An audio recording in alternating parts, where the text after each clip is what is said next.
all of these things that I think women have had to think about for a very long time, as far as trying to do a lot of different things, as far as trying to find balance, trying to have some modicum of self-care in their life. Men are relatively late to that conversation. And I think a lot of them are struggling with that right now.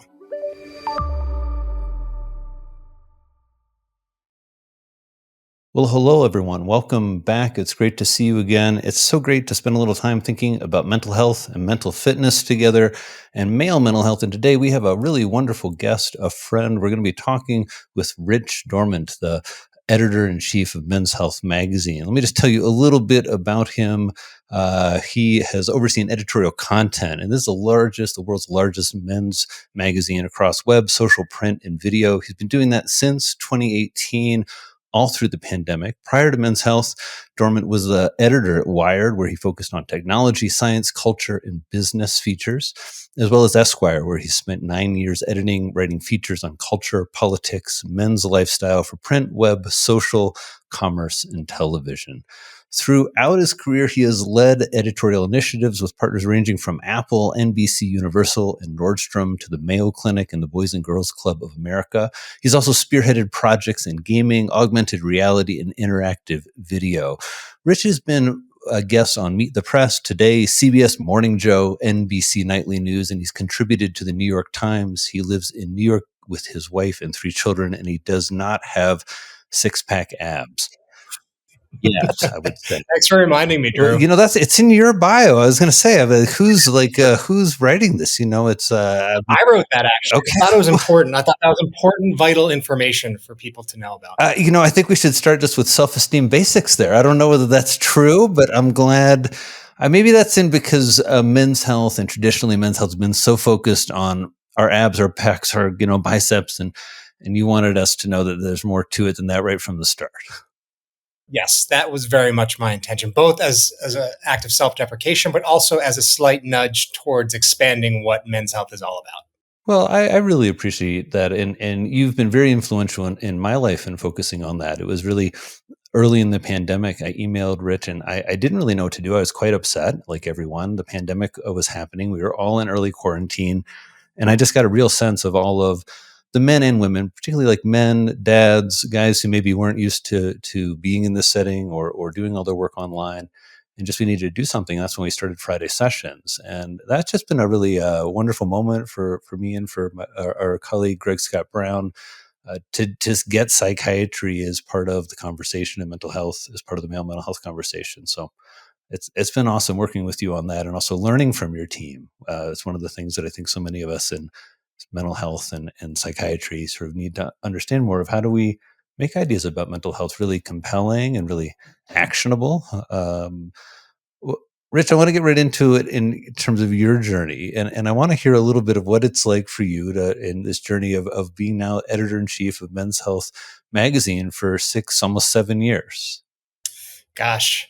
So like you said, part of that were COVID years, right? And I don't know if those are like dog years. I don't know if we've agreed on what sort of magnifier we're using for those, but those are not just 2 years, right? A lot went on. So I guess, but technically it's been about 6.5 years. And it has been a journey. So I think what's really interesting is that, as you mentioned, prior to my joining Men's Health, I was an editor at a magazine called Wired, which is really about the intersection of culture and technology. And when I was approached with the opportunity to lead Men's Health, a lot of folks didn't understand why I would be interested in that, especially, and again, remember, this was in 2018, right when a lot of the sort of Me Too movement was happening, and men in general were in trouble, right? Both individually, but collectively. We were not the good guys, and we were not sort of the focal point, at least a positive one of the conversation. So a lot of people were like, why are you doing this? Like, why would you go, run towards sort of like men's health, as opposed to staying with what everybody wants to talk about, which is technology. And my sort of rationale was that here we have this tremendous platform. It's a massive platform. It's the biggest men's magazine in the entire world, with 11 editions around the world. We have this massive platform for engaging with and talking to our audience about the most critical issues in their entire life. Why wouldn't I be excited about that opportunity? And why are we shortchanging the health and wellness of half the population as something that's perhaps not important. I saw it as an opportunity for me to really use all the things that I've learned in my life and in my career about, whether it's, feature writing, video, reviews, all of those things to helping our audience adapt to a rapidly changing world.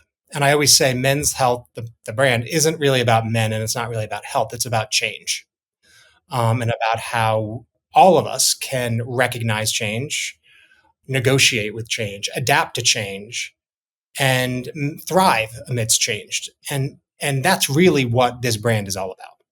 Thank you so much for that. I mean, it's amazing seeing your resume and sort of thinking about you ascending and gathering these skills. I've known you in this really rapidly changing media environment, right, where social has come online, where there's been so much shift in how you all think about content.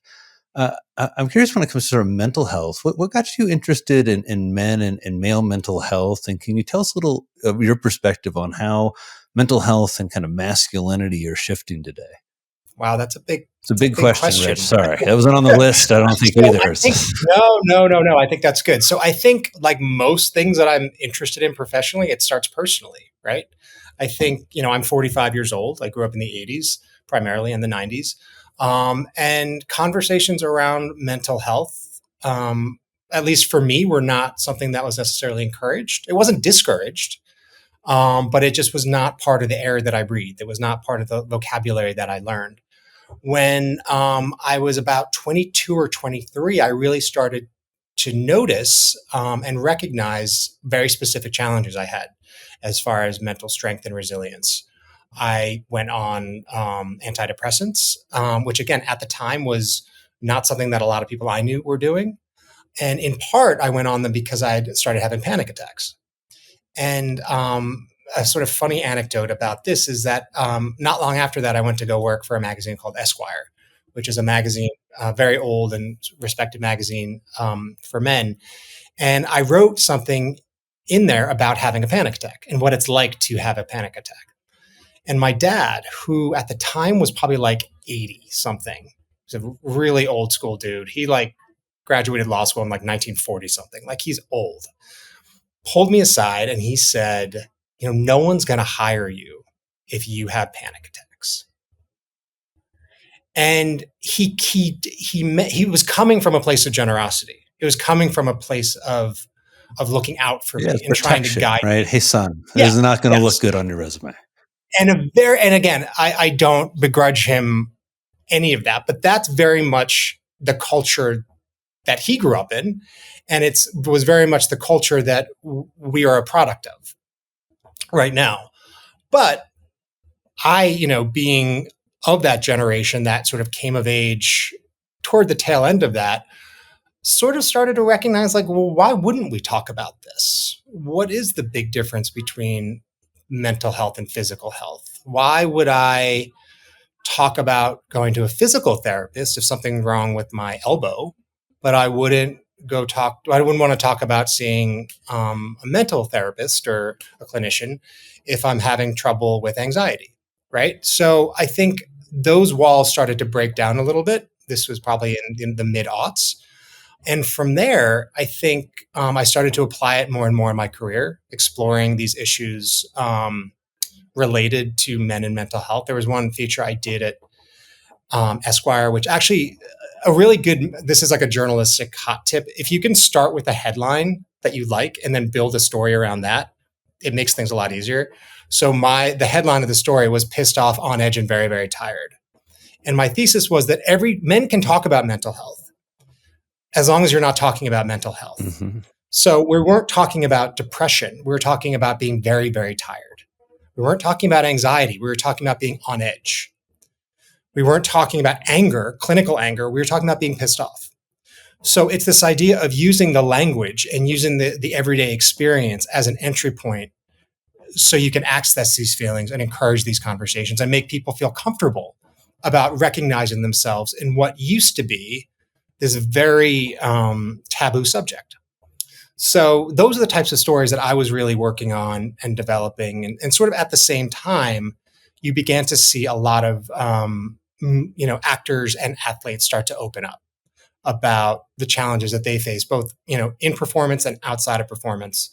And slowly over the course of, 10, 15 years, the stigma sort of slowly started to wash away as more and more people started opening up about not only the challenges they face, but the opportunities and the breakthroughs they've had through things like therapy, meditation, medication. Um, so it's in a way, it's been my own journey with it personally and professionally has very much mirrored the cultures. And I think we are at a place now where there is increasing, both, mental, but also like legal parity between mental health and physical health and how we think about it and how we talk about it. And I think for men to talk about seeing a therapist or going to a men's group, I just, even in my kind of, suburban dad world, granted, I live in the Northeast, so it's maybe a little different. It's just not a big deal. And I think that's a far cry, certainly, than it was 2 decades ago. Um, but I think it's certainly progress in the right direction.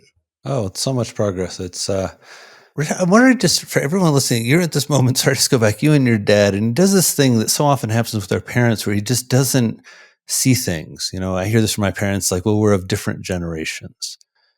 But you have a lot of grace with it, it sounds like. And I was just wondering, how do you achieve that with your dad? I think at the time it was sort of annoying, right? Like, and I should also mention my father passed away, so that was another thing. But like, I think a lot of what we talk about today when we talk about masculinity and sort of traditional behaviors, practices, perceptions would be totally foreign to previous generations, including as recently as my own dad. I forget who said the great quote that like something about the past being a foreign country, that they do things differently there. So I think we have to have a lot of grace as far as it relates to the way that our parents tried to raise us in a way that they thought was really helpful. I think about it as like a different culture. Like there's culture shock. They say things differently. They have different values. Yes. So, for example, if you're being raised as a boy, say in the 70s or 80s, and your father is telling you like, don't cry, right? Like cry, it's there are feminine connotations. It means you're weak. I don't fault that dad. I really don't, because that was how he was raised. That is culturally very much the predominant ethos. And you were trying to protect the kid, right? You were trying to make sure that they wouldn't get picked on or that they could present like a quote unquote man. I think what we're seeing today, and something that's certainly happened, it's accelerated certainly over the last 10 years, but it's been happening for about 20 years, is that the conceptions, the practices and perceptions around masculinity have become both more elastic and more expansive, right? So, like the tent for what is considered quote unquote normal masculinity is much bigger, and it holds a lot more different types of people, which is great. It's good for masculinity. It's good. Well, it's good for everybody, Yeah. right? It's good for everybody. But it's also more elastic. It's change it. You can change it a lot more, and you can stretch it, and you can apply it to different things, and it's just more forgiving. It's not just this rigid idea of what being a quote unquote man is all about. There used to really only be one way that you could do that, right? And it was like you got married to a woman and you had kids, or more specifically 2.3 kids, and you drove a Cadillac if you were lucky, or you drove a Buick. And the whole American dream idea behind that, there was one way to be successful. There was one way to be a man. That was like for generations the air that everybody breathed and the vision that everybody shared. I think it has never been easier to be the type of man you want to be than it is today. And I think that's really, I think I think 90% of the time, I think that's an amazing thing. And I think 10% of the time it has its downsides. Well, I love this notion because it feels like there's more opportunity for men than ever, which is, I think, not how often men feel. And so I think if you're in some ways at the head of modern we call it modern masculinity, but modern manhood. The author, Ruth, the author of Boy Mom, she's like, manhood is a little, and I don't know how to resolve that, but I think about you as helping direct our modern masculinity in a really wonderful way. And so maybe this is something I think of as one of the challenges I see a lot of young men facing, in terms of that traditional path now being it's a bigger tent, it's more elastic, I can define it more how I want it. And that's a little paralyzing to some men. And I'm wondering if you can talk a little bit about some of the challenges that you see men today that they're facing, like that. If you're going to have kind of a list of, boy, like, hey, fellas, you're up against these things and you've got to do a great job. You've got to really nail these. What would they be? Yeah. I mean, I want to posit that I don't, I still think there are a lot of things that fall under the parameters of like male privilege. I still think there's a lot that men do not have to, that men don't have to deal with, that the rest that women and, um, non-binary people will have to deal with every day. So I don't necessarily think we want to cry for men here. But I think we have to recognize at the same time that when you have a certain roadmap to becoming the successful, becoming quote unquote normal, when you have that for generations, and then when that's torn up and you can do all different types of things, that's amazing, right? All the opportunities, like you said. But it can be disorienting, it can be confusing, it can be unsettling. And as with any situation in life where you feel those emotions, or it can trigger different responses. Some people get depressed, some people get angry, some people get anxious. I think men in particular, because I think we like, I like, if you tell me like Buick, Cadillac, mortgage, like, I think it's one of the reasons I really liked medicine is, up till I was 30, it was a really, like the path in front of you was very clear and in like a lovely way. You're learning things, learning to help people. Um, and so I really like, some people do great, and I do think there's a lot of opportunity, but maybe we're sort of in our conversation suggesting it's really important. One of the challenges is that men think about the road in front of them and make it a very Yes. personal road. If it's cobblestone, great. Paved in gold, great. You want a single track on your gravel bike, awesome. But it's really important for men today to define it in an individual and a personal way that used to be a little more automatic. You're going to be a man. Yeah. Well, and what's interesting, I think, when you look at, in many ways, we're following a lot of the challenges that women of a previous generation had, the first generation of women who entered the workforce. And suddenly it wasn't just that women were going to become mothers and what their idea of normal looked like and successful looked like. They had all different options, right? And I think men are, as usual, 20 years behind women. And we're encountering a lot of those same challenges that they did a generation ago about what type of life we want to have. And that doesn't just include, abstract things around masculinity. I think it brings in parenting, it brings in partnering, Mm-hmm. it brings in how hard do we actually want to work. All of these things that I think women have had to think about for a very long time, as far as trying to do a lot of different things, as far as trying to find balance, trying to have some modicum of self-care in their life. Men are relatively late to that conversation. And I think a lot of them are struggling with that right now. Yeah, I see some of those issues in my practice. I really feel fortunate to be in some ways, front lines, hearing about some men who, are really loving parenting and are thinking about parenting or time with their kids is really like that. That's actually the priority. That's the key performance indicator for them. Or other men who are switching careers or really having to find something new, maybe about like their sexuality in a way that, there's more openness and awareness and language for that than ever before. And so it is a very exciting time. I'm wondering, are there ways that you see men kind of navigating this, defining their path, more effectively based on these modern criteria? As you say, it's kind of, men still have, I think, a big challenge, as you note, in kind of the awareness maybe of some of how, some of the privilege that we carry, right? And kind of then what to do with that, I think, is one of the challenges I see, with that awareness. But yeah, I wonder what else are men up against, do you think?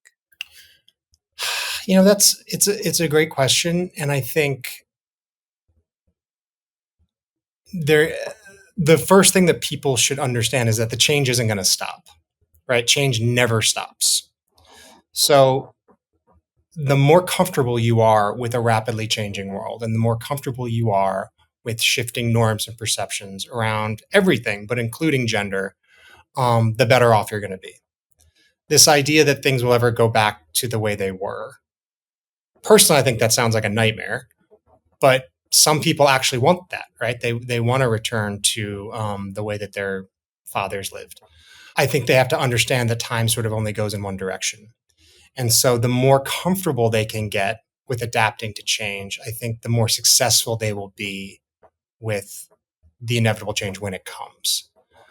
Um, I think there is something to the idea that, men struggle in a very specific way, but that shouldn't take away from the many, many struggles that women face. And I think too often culturally and a lot in the media, it's a zero sum game, right? Like any time that we're talking about challenges facing, say, boys, is a conversation we're not having about the challenges facing girls, even though both groups are being challenged in different ways. So I think one of the things that we have to be better at, all of us, is recognizing that it's not a zero sum game. That, if we're able to help all these different cohorts succeed and thrive amidst all these different types of change, it's good for all of us. I think so. I mean, as we've seen sort of masculinity or manhood, it hasn't really been working. I mean, I think one of the, very It hasn't been working for yeah, I anybody. mean, the frightening statistic, men in their 40s and 50s, that's the top group of death by suicide. So there's something about the way we're handling it, the way we think about it. I think particularly the way we think about midlife, right? You and I are just supposed to be in a midlife crisis right now. And so the idea that you're at points in your life where you're thinking so much about your marriage and partnership, about parenting, about all the stuff that fathering brings up. You just mentioned, and thanks, Rich, for sharing so much so openly about yourself. But even just that your father has passed, and so just sitting as a man with those feelings of having moments with your family and your kids, and the world probably isn't exactly like you thought it was going to look like in a certain way, and that's such a hard part of this. That Isn't that the best part of it though? Right? Like it's exciting. it, And when I'm and in a that's good why I mood, I sort of said think that. I kind of don't want it to go back to the way it I was. definitely don't want it to go back to the way it was. I think, I guess, specifically thinking around how men struggle sometimes with loss of their dad, with all of my patients who, there's a way that is you're enjoying your life, wanting to maybe share it. But I think you're also talking about that healthy separation and notion that a lot of people share with me of, hey, when you're in a good spot, the fact you don't know what's coming, that that's so cool. That's these days especially that it can be sort of terrifying, but it's also the exciting part of being alive today. Yeah, and I think leaning into that, especially with so much change, or kind of trying to embrace more of that perspective, is that's very important for us. I was just thinking as you're talking, you had great language for some of the ways that men experience symptoms. I think we do a bad job with the mental health, right? We don't describe. There actually is no kind of criteria description for mental health disorders that are any different for men and women when it comes to things like depression and anxiety.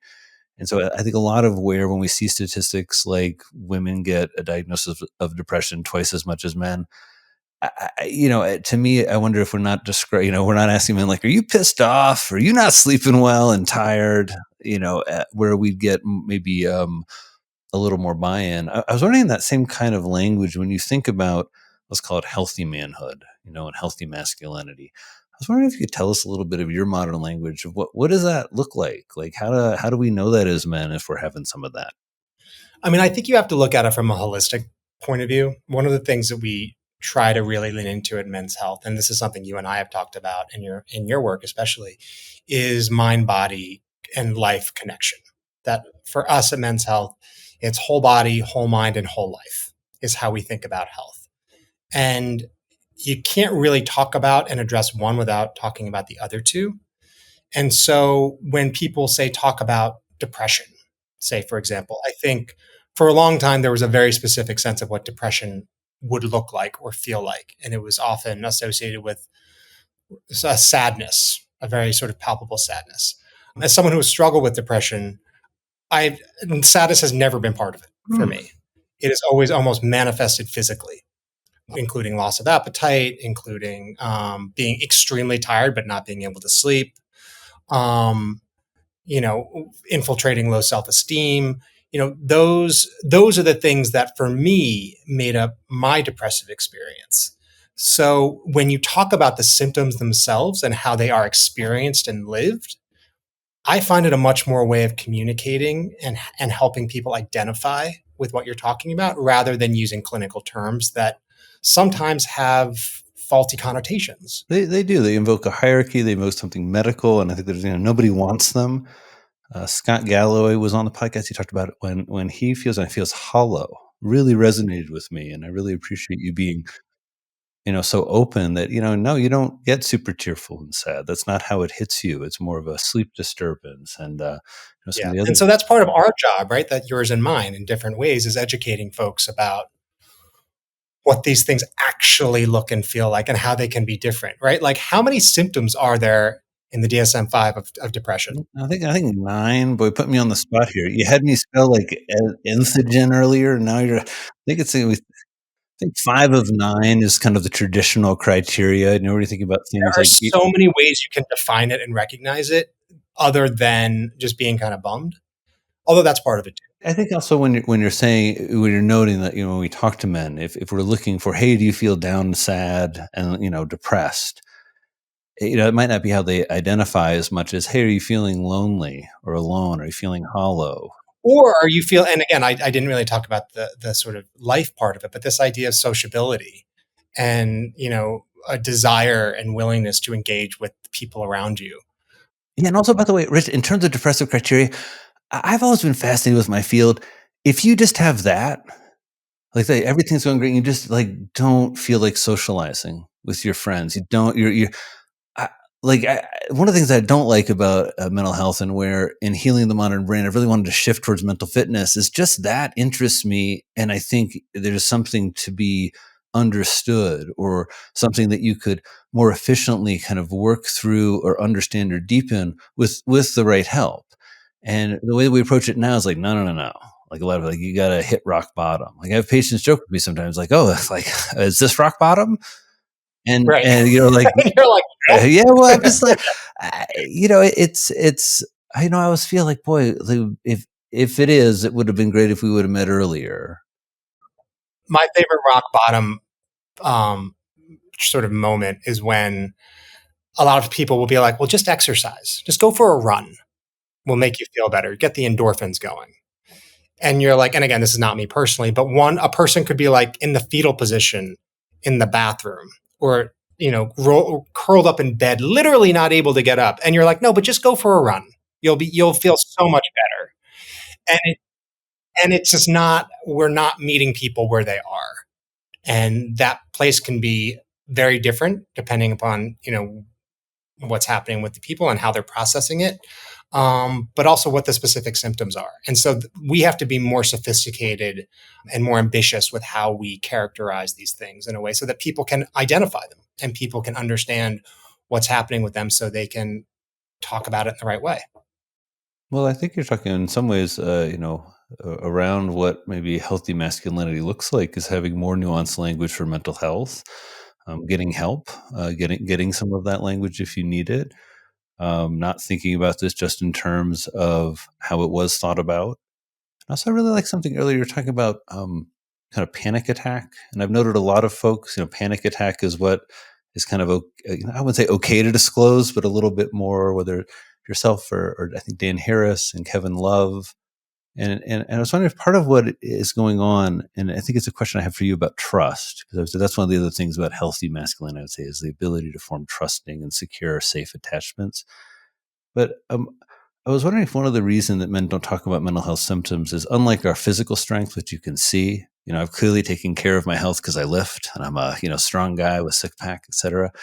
Um, there's something that we don't trust about men, based on all the centuries of men, and so something about mental health is kind of a little like I can't really see whether your panic attack is better. I can't really see whether you're being honest about your depression or not.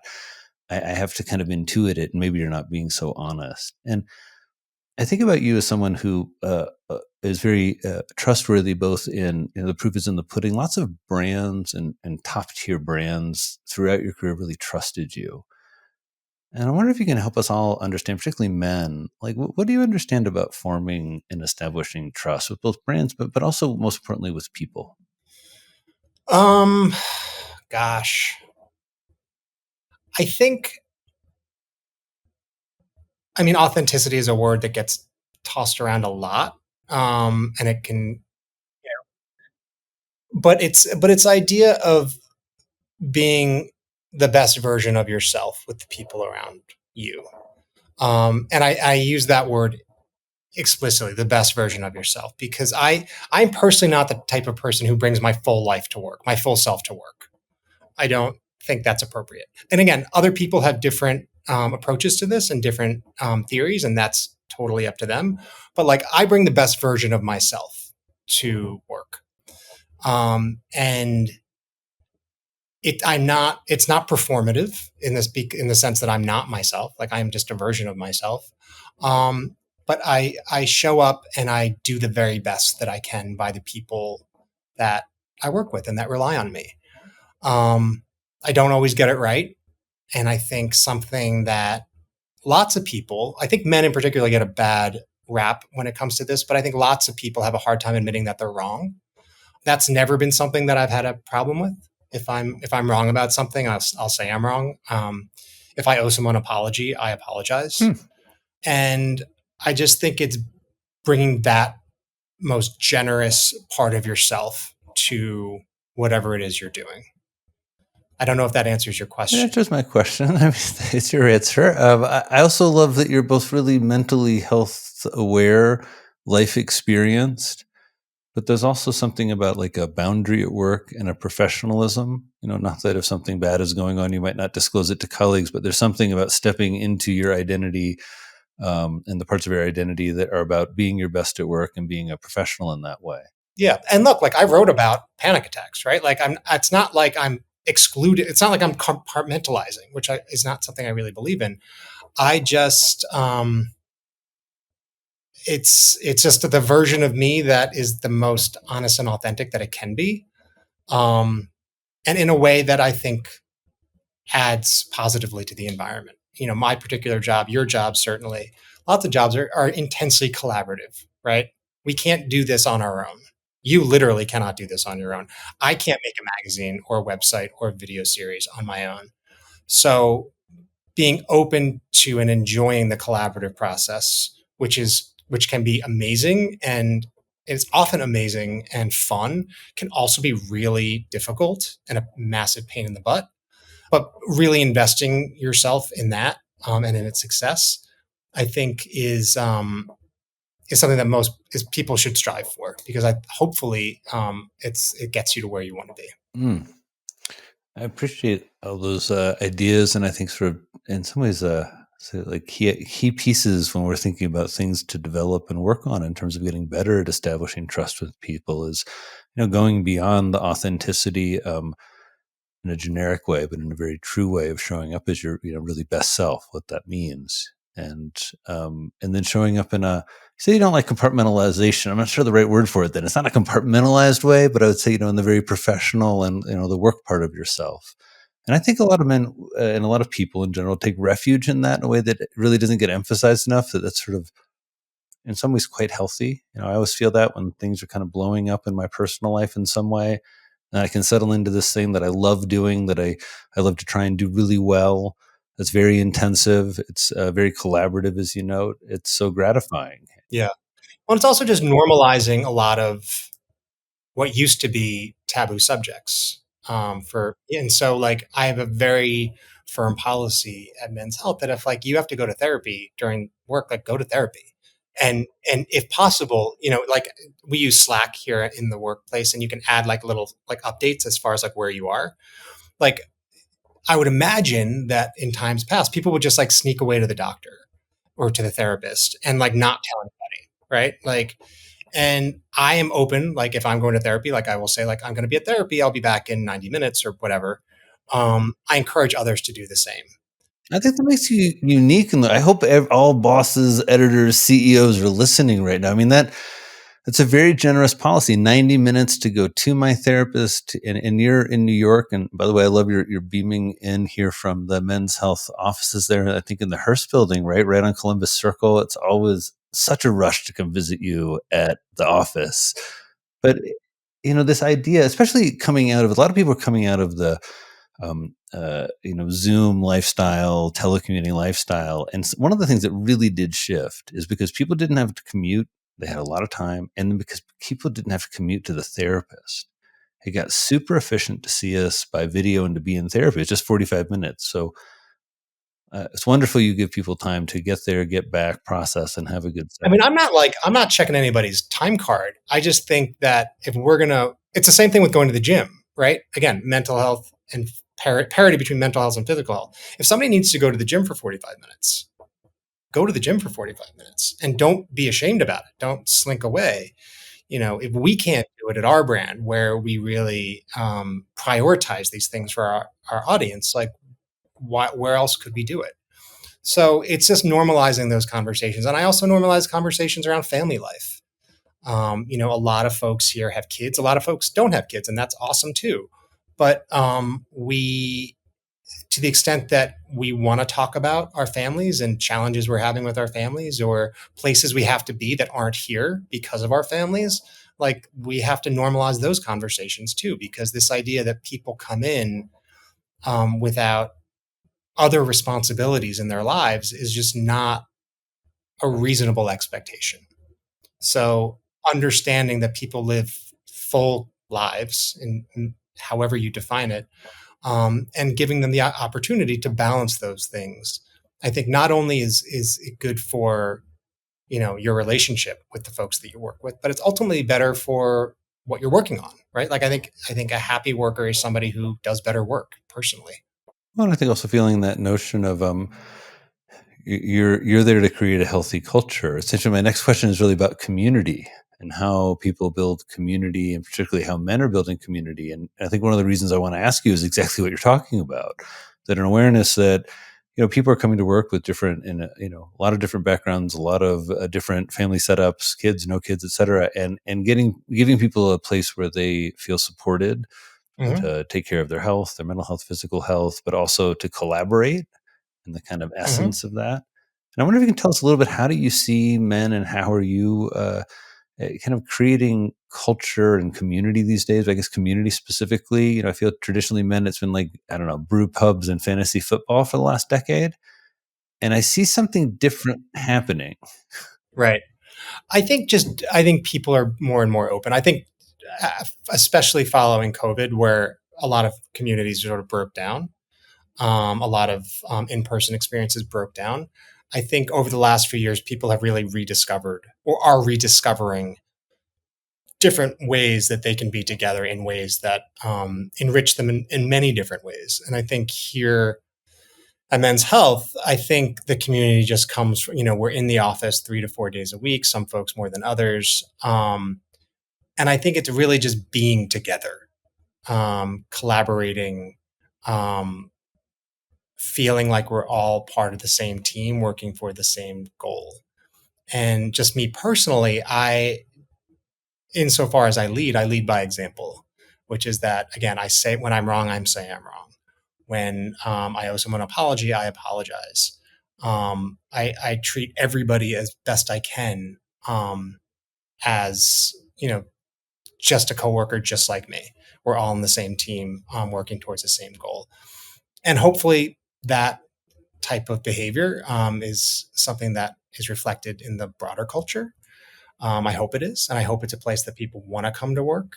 As you said, we're lucky enough to work in a beautiful building in a beautiful Oh, office. the cafeteria, man, such a great cafeteria. Oh, so much brain food. You know, I think we are fortunate in that I also work with really great people I respect, people I admire, people who I learn from every single day. And just encouraging that type of dynamic, I think, is really important. Yeah, your team's really fun. I've learned it's one of the, I feel like I've gotten this class over the years. I get to speak with Marty Munson and occasionally with Ben Cord and float ideas by them and sort of be in real time as you all are thinking about content, thinking about coverage. I just saw the new cover where it was just all about mental health and mental health toolkits and understanding what we can do. And it's just such a, just having that out there. As people are walking through airports, as people are seeing it on newsstands, I mean, it's just really puts it out there in a way that's just so awesome, so great of you guys. So yeah. We're trying to, and especially given all the work that you do with us and for us, and that Greg Brown does with us. We're fortunate that we have some amazing experts who really help us understand all the changes that are happening in the field of, whether it's hard mental health, which what I think of as like psychiatric, clinical diagnoses, things like that, to the sort of softer side of things, where you get into things like grit and resilience and compassion. Having experts like yourself help us understand what's really happening at different levels, physiological, emotional, contextual. All those things are really important for us to help our audience understand what's happening. So we're certainly grateful to you and your colleagues. Thanks. You do such a great job. It's such a wonderful, anybody, if you pick up Men's Health Magazine, look at the masthead. They do just a nice job. Look at such a wonderful set of experts, everything from cardiology and psychology and psychiatry to nutrition and exercise. And just really, it's a wonderful team over there. I, I want to think just a little bit in terms of your knowledge of men. And I was curious, especially as you're hitting middle age, are there things you could share with us that you think of as particularly good for deepening your relationships with men in your life? It could be friends, it could be family, it could be coworkers, but are there kind of, I don't know, tips, tricks, ideas you have for us? Yeah. I mean, I think one of the things that I think there's been a lot of conversations around the loneliness epidemic, right? And there's this common perception that men don't have friends. And I pushed back against this a little bit in my own work, which is that there are different ways to be friends, and that there are different ways of communicating, and that there are different ways of sharing. But you wouldn't know that from the way that people are talking about Right. It's kind of like too broad of a brush. Like we're lonely. We're in our homes by ourselves, period. But that idea is sort of contingent on one definition of what it means to be lonely or to be isolated, when it's a little bit more nuanced than that, particularly when you account for the way that men are raised to socialize. So you brought up this idea of like fantasy football being, a league being a way that, like, a natural organizing principle. That's true. Pick up basketball. That is also true. Going to bars and drinking side by side, also true.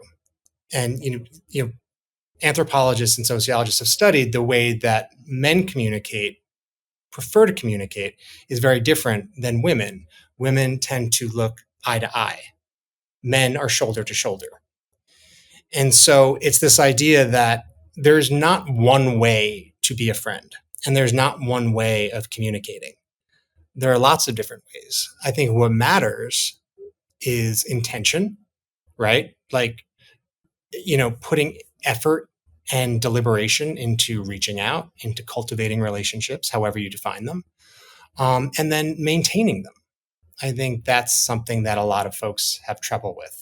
It's not so much that there aren't people in our lives sometimes, and I've certainly experienced this. It's that we're not kind of consistent in maintaining them. And it doesn't have to be like an every week conversation. I often think like, oh, if I'm not checking in, probably I'm a therapist, right? If I'm not checking in every week, I'm missing a lot, which is true. But maybe that's not a relationship that checks in. That everyone I speak to talks about, there's some folks in their life like, oh, we only talk once a year, every now and then, once every few years. But boy, we pick things right back up. And I think it's an example of what you're talking about. Again, different types of friendships, different types of relationships. There are different types of friendships, and that's okay, right? So I think as long as you're cultivating some types of relationship like that, and they can be virtual, they can be in pickup basketball, they can be, My dad does this like a virtual yoga class, and I just heard like one of our other relatives hopped in for a few months. I was a little jealous. I was like, really? Like you went to virtual yoga? Like, why did you guys invite me? I had a little FOMO. Right. And there's also this idea that friendship requires disclosure. Like I think there are different types of friendship in the sense of like, well, I have a work friend and we are friendly at work, but like I don't know his dog's name. Yeah, I mean, that bothers some people, Rich. You're saying that, like, that's okay? You don't need to know about Juno, my Bernedoodle? Yeah. So some people, there are different degrees and depths of friendship. And I think that's okay too. Having different types of friends. There isn't one type or one definition of what a friendship has to be.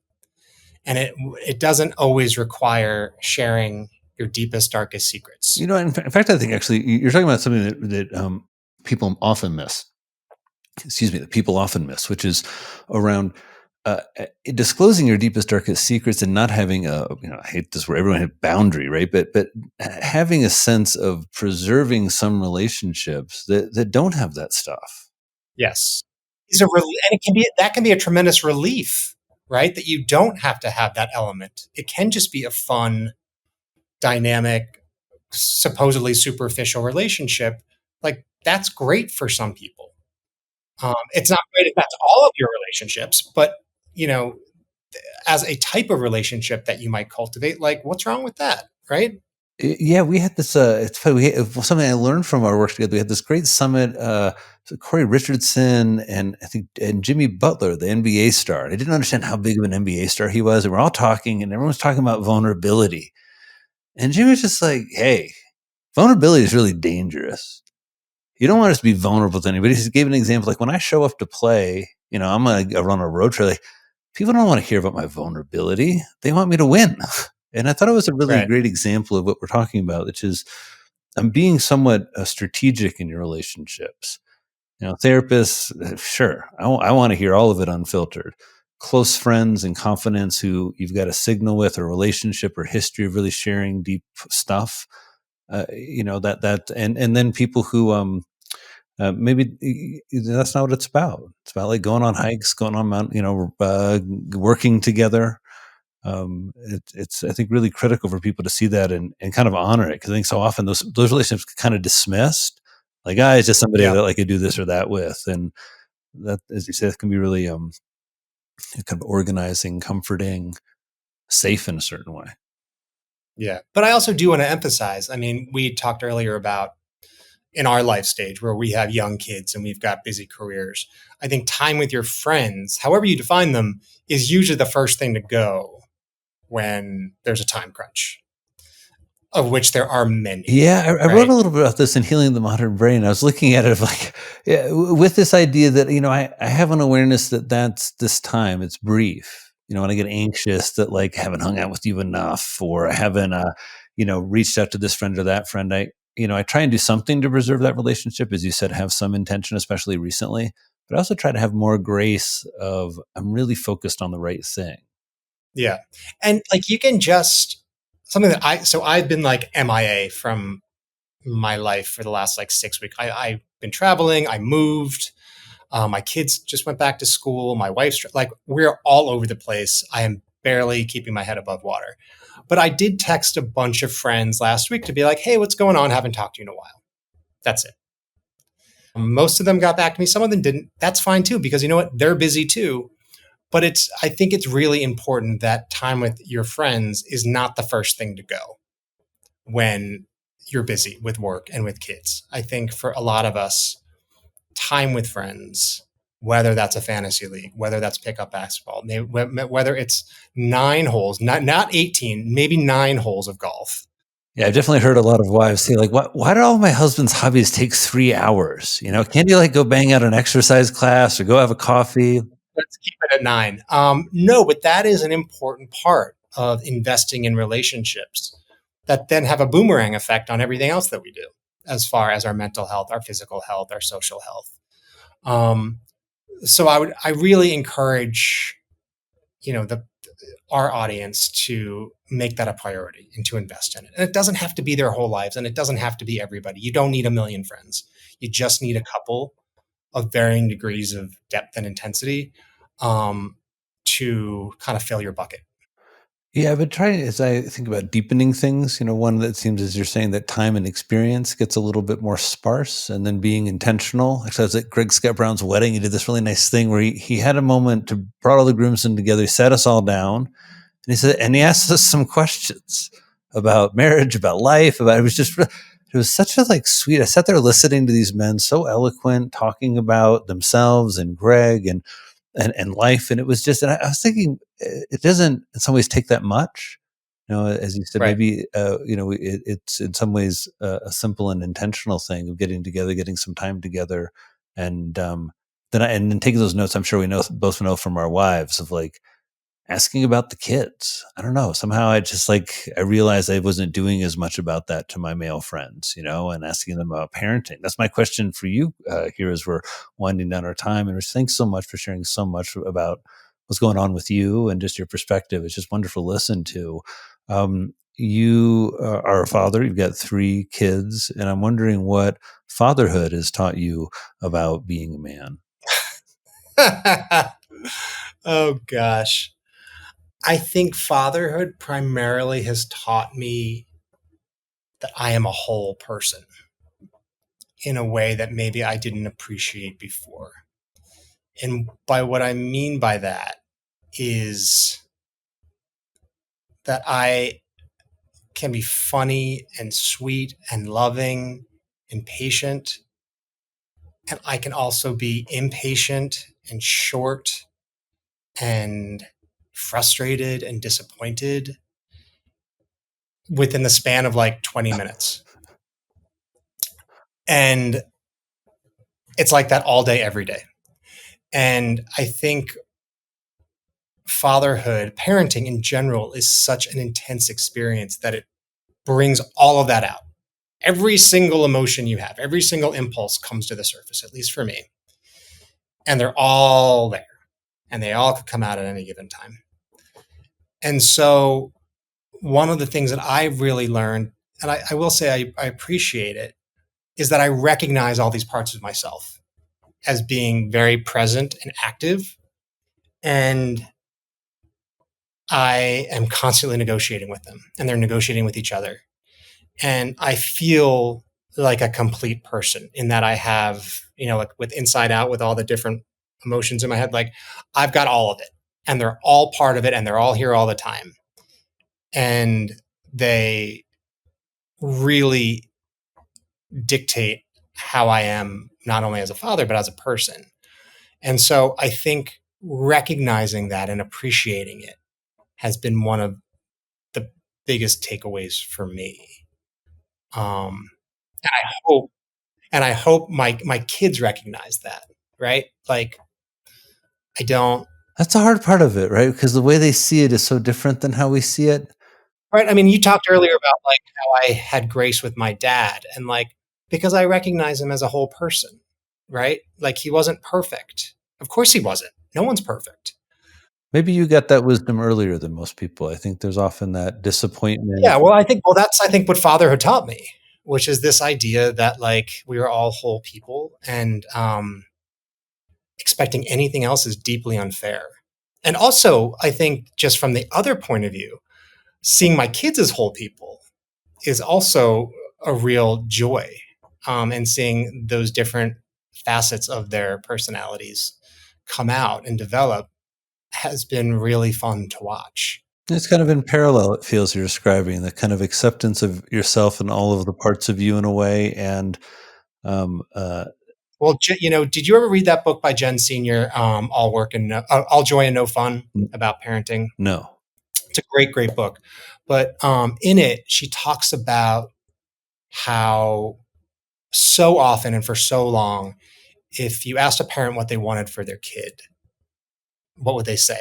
I just want them to be happy. And that is such a terrible burden to put on somebody. Nobody's unhappy. Nobody's happy all the time, nor should they be.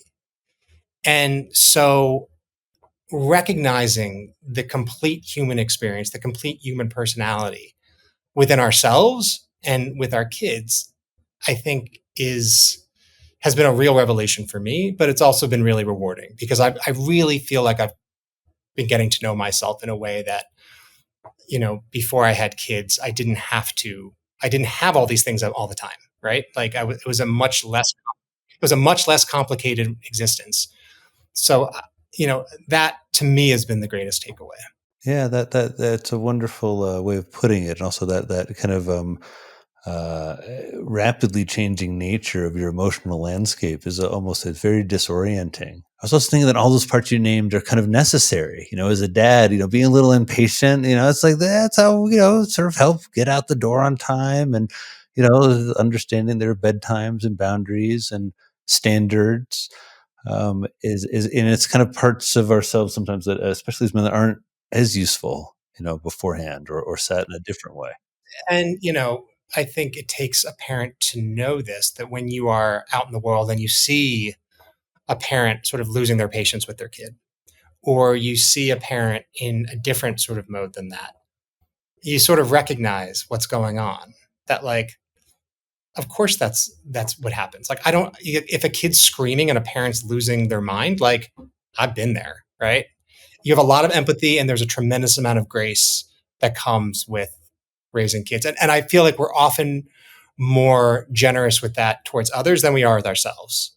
Well, it's hard when you're the parent with the screaming kid, but I when I was that happened to me, I often had a lot of dads and moms, look me in the eye with a lot of clear empathy, and I think also along with those moments, I found myself. I think it's probably because I think about myself as a bit of an ambassador for you out here. That when I see like daddies out on the trail out here with their whole families, or I see dads really like just doing a great job celebrating, bringing them. I don't know. I like to cheer for them in some way. I find myself like, great job, dad. I'm also cheering for the dad on vacation who wants to murder his whole family, right? Right, Like, right. so, like, I've been both. And and I think we are all of those people. We are all of those types of parents. And I think especially something that I've struggled with is showing myself a little generosity. So, like, if I lose my patience with my kids or I'm short with them, um, I really and it's been hard for me, but I really try to make a point to apologize afterwards. That part's hard. Also understanding, especially when sometimes the anger is necessary, when it feels like to me, I'm like, kind of explaining it. Exactly, and you don't necessarily take it back, but you say, like, here's what I'm feeling. Here's why I reacted that way. I'm sorry if it felt like an overreaction, but this is why I did that.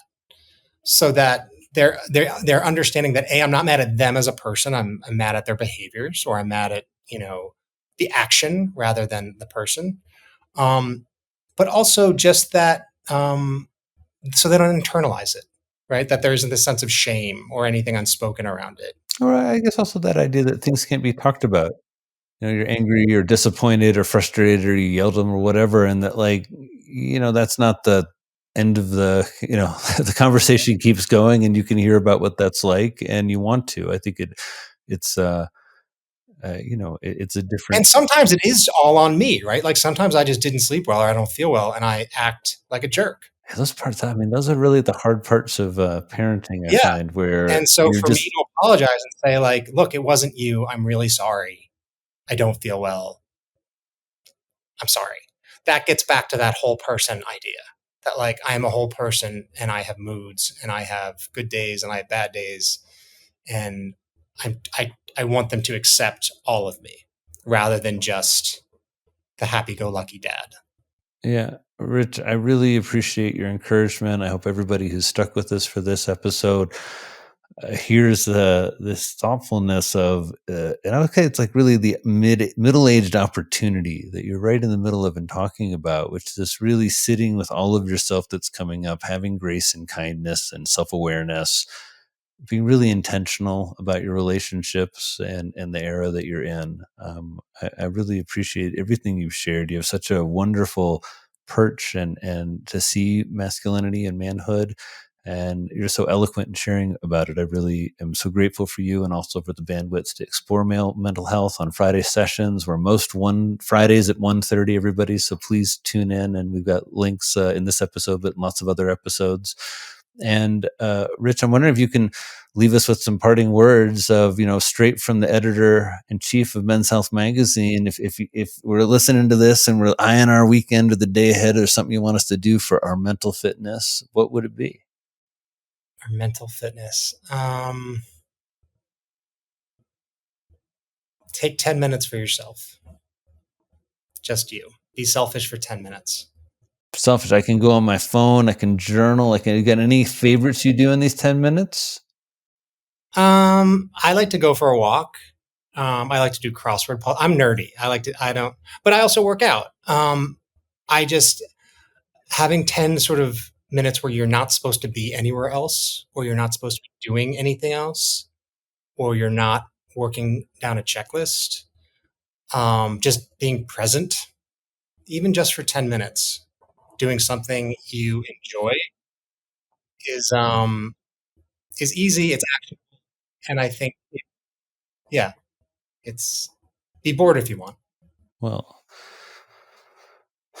I'll try, Rich. I'll try. Everybody else, you'll try too.